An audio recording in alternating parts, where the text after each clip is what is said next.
ஐயோ அண்ணா, நானே உன்னை கொன்று விட்டேன். கன்னி பருவத்திலே இருந்ததா?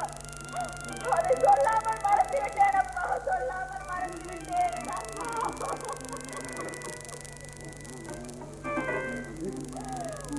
ஐயோ அண்ணா, அம்மை நாமே கொலை செய்து கொண்டு வருவேன். ஐயோ அண்ணா, இப்படி மோசம் போய் விட்டோமே, நான் என்ன செய்வேன்? என்று தெரியாமல் அநியாயமாக பறிகொடுத்து விட்டோமே. கிருஷ்ணா, மாய கண்ணா, இதெல்லாம் உனக்கு தெரியாம இருக்கும். கூரையிலே குடிமறித்து விட்டாயே, என்னை வைத்து என் அண்ணனை கொலை செய்து விட்டாயே. ஐயோ அண்ணா, அண்ணனை கொண்ட பாவியாகி விட்டேனே அண்ணா. அர்ஜுனா, ஏன் சும்மா நான் கொன்றேன் என்று புலம்புகிறாய்?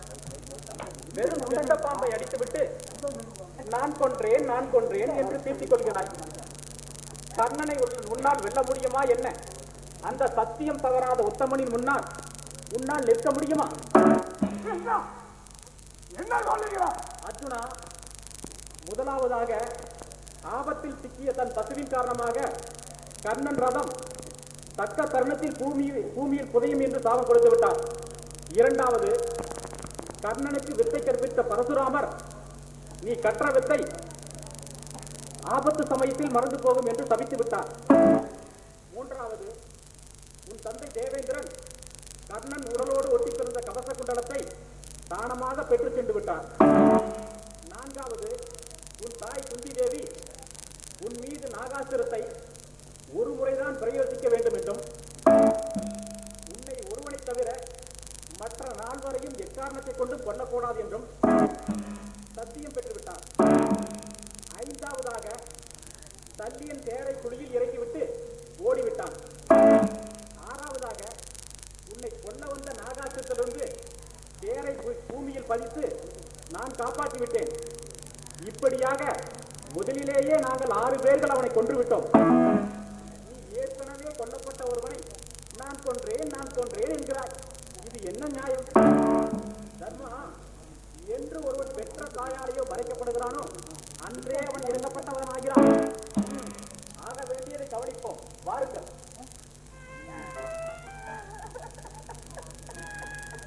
அண்ணா, கரந்தீர்த்த தெய்வமே, என் எதிரிகள் உன் உடன் பிறப்புகள் என்று தெரிந்தும் எனக்காக உயிர் கொடுத்த கொடுவதே என் உடன் பிறந்த 99 தம்பிமார்களும் போயிருந்தாலும் நான் கவலைப்பட மாட்டேன். உன்னை பிரிந்த என்ன இது உயிராக முடியுமா என்ன? இதோ இப்பொழுது புறப்படுகிறேன்.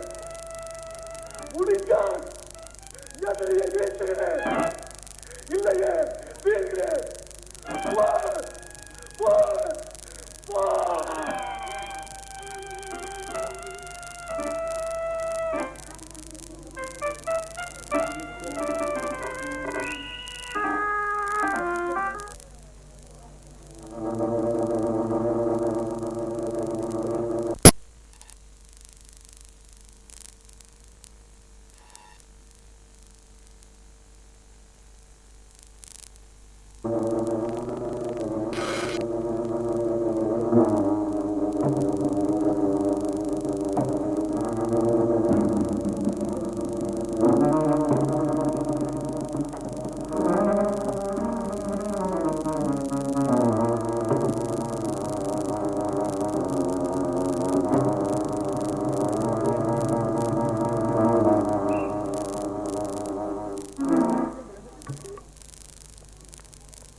பாண்டவர்களே, மித்தியு சஞ்சி மந்திரம் துரியோதனனுக்கு தெரியும். மடுவில் மூழ்கி அந்த மந்திரத்தை உபசரித்தால் இறந்தவர்கள் உயிர் பெறக்கூடும். பிறகு தொல்லைதான். துரியோதனனை வெளியே கொண்டு வர வேண்டும். அவன் காதில் விழும்படியாக கண்டபடி திட்டினாலே வெளியே வந்து விடுவான். பீமா, ஏன் சும்மா நிற்கின்றாய்? ஆரம்பி உன் வசனத்தை. துரியோதனன் கடுமொழி கேளாதவன், ரோசக்காரன். நீ கண்டபடி திட்டினாலே மேலே வந்து விடுவான். ஆரம்பி உன் வசனத்தை. அதே துரியோதனா, ஆணவத்தால் அளவில்லாத கேணிகளை பறிகொடுத்து போருக்கு பயந்து மழையிலே மறைந்து நிற்கும் மடையனே, எழுந்து வா மேலே. இல்லாவிட்டால் இன்னும் சிறிது நேரத்தில் இந்த கலத்தையை முறிந்து உன்னையும் மேலே இழுத்தேன். உலகத்திலே பாஞ்சாலி தங்கப்படுத்திய பாதைகளை நீ நாகலோகத்தை சென்று மறைந்தாலும் நான் உன்னை விடப்போவதில்லை. வணங்காமுடி என்று பெயர் எடுத்துவிட்டு வாதாட வைக்கில்லாமல் மடிவிலே போய் மறைந்து கொண்டாயே மானங்கட்டவன், எழுந்து வாடாமேலே உன்னத்தனே.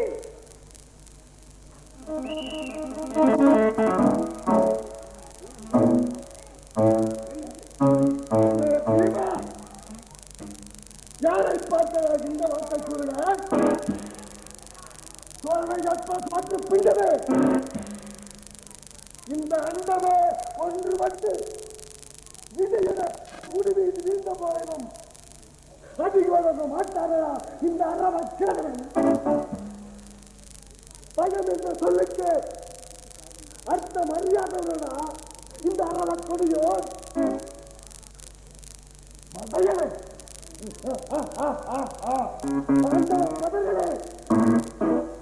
இவர்களுக்கு பக்கத்துள்ளாக இருக்கும் பாலகனே கந்தா,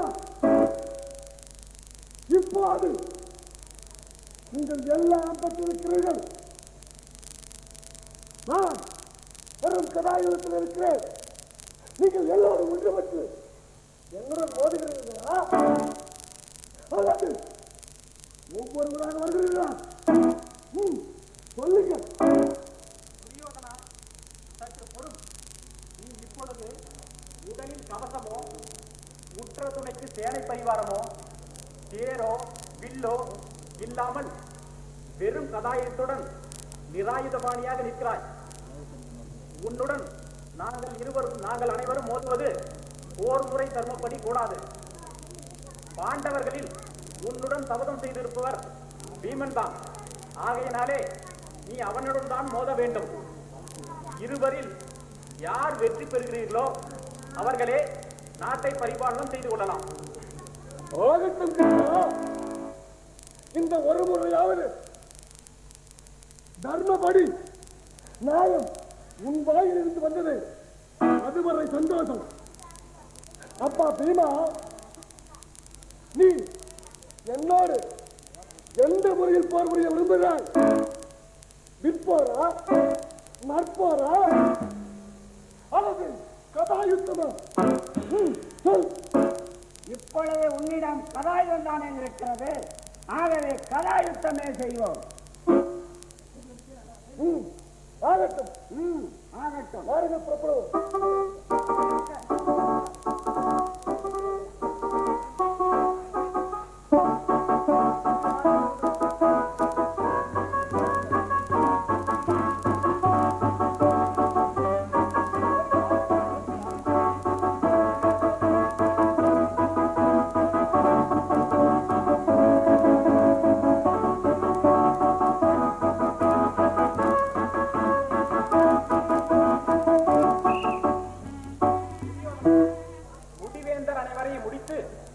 அங்கிரி தேவன் சந்தோஷிக்கும்படியாக செய்த இடம் ஒன்று உண்டு. அந்த புண்ணிய இடத்திற்கு சியமந்த பஞ்சதீர்த்தம் என்று பெயர். அந்த இடமே நீங்கள் இருவரும் போர் புரிய சிறந்த இடம். பாருங்கள், புறப்படுவோம்.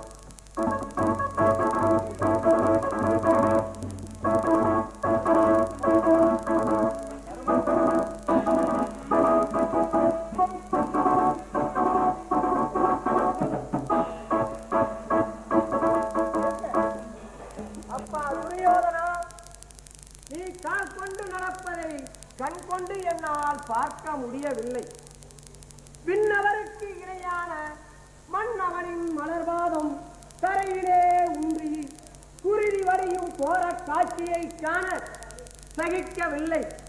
இந்த மண்டலத்து மன்னரெல்லாம் மண்டியிட்டு வணங்கிய அரவ கொடியோன் அனாதையாய் ஆதரந்து தன்னம் தனியே தரை மீது நடந்து வரும் கொடுமையை இனியும் என்னால் தாங்கிக் கொள்ளவே முடியாது.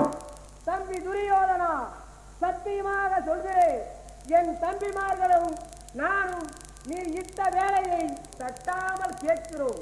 நீ கை காட்டிய இடத்தில் காத்திருந்து உனக்கு உறுதுணையாய் சூழ்ந்திருக்கிறோம். நீ 8 திசையும் புகழ்பறக்க இந்நாட்டை கொடிகட்டி ஆழ்வாய். வா போவோம்.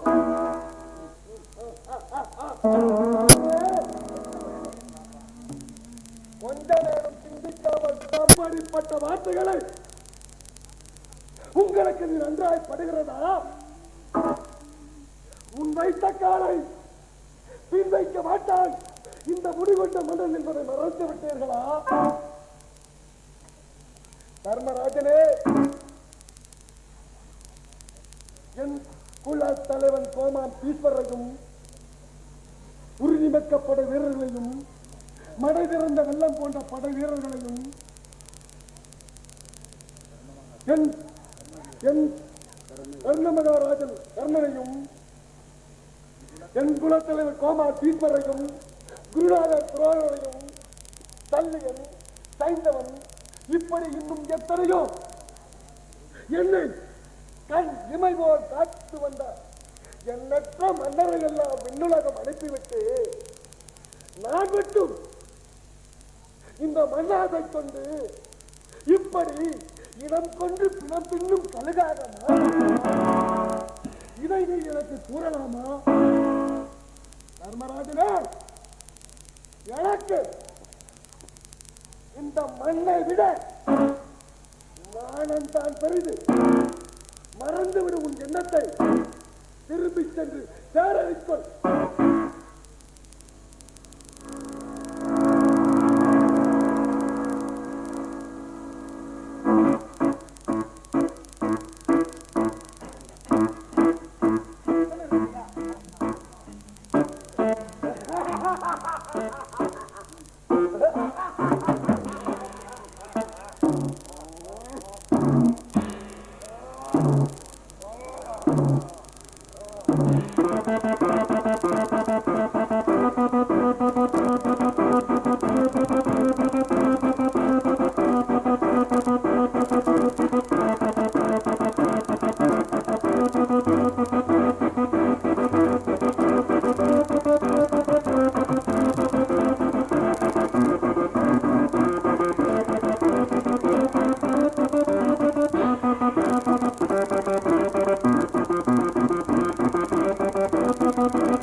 நம்முடைய குலத்தவன், அரசனாக பிறந்தவன்.